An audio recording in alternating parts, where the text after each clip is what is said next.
Calvin 2.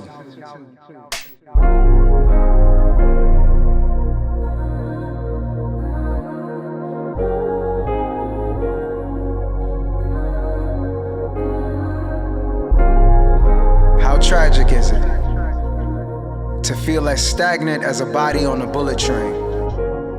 To feel fragile as a glass house with a crack at the foundation, and knowing that these people see you solid. How do you get them to acknowledge that even the most broken people can keep a straight face? There are so many cracks in this mask, I'm just praying that the glue sticks. Because I've made this stage a pulpit. The congregation is convinced that my interpretation of the word is gospel. But how long before they learn how often I misquote scripture? And will my testimony still be sufficient when someone leans in close enough to notice these poems is written in mixed signals?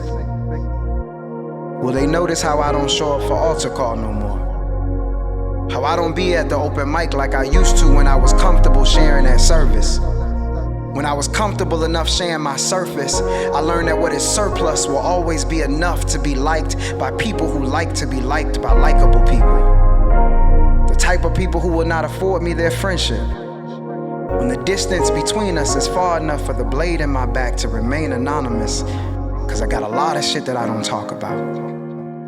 You might not like me if you knew about the pots I pissed in or the people standing beneath the windows I threw it out.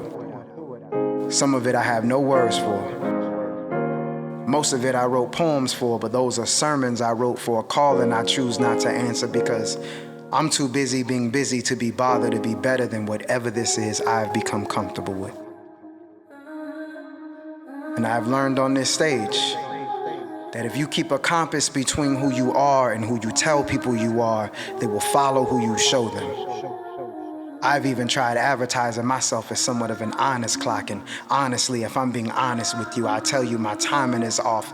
I'm finding myself in my finest hour trying to remember where I was headed to begin with, and the worst part is, somewhere along my pilgrimage, I acquired a mass of parishioners.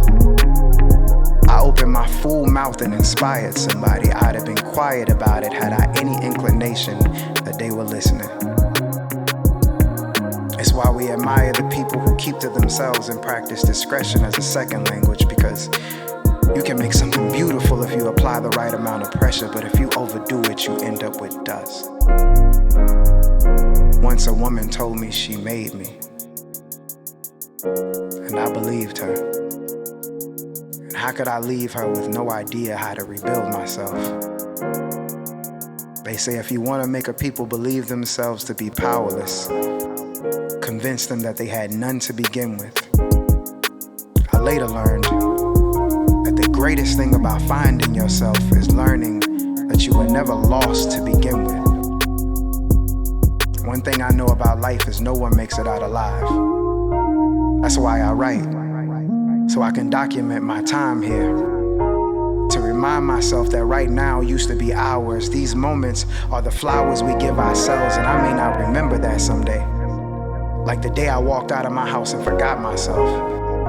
I showed up for work dressed as someone else and no one noticed.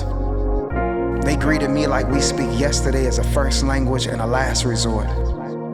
Couldn't feel me breathing like a houseless ghost, even though I was as transparent as I had ever been, and I suppose that they would have seen right through me, had they seen me at all.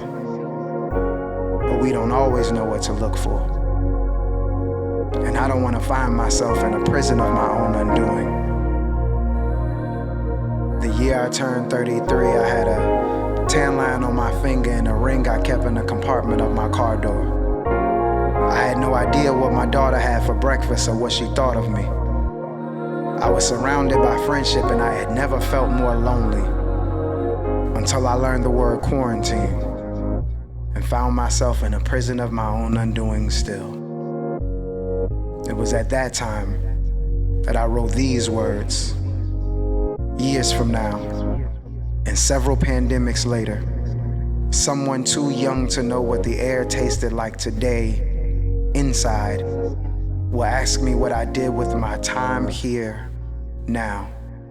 I'll tell them I worked on myself. It was the one thing I had control over.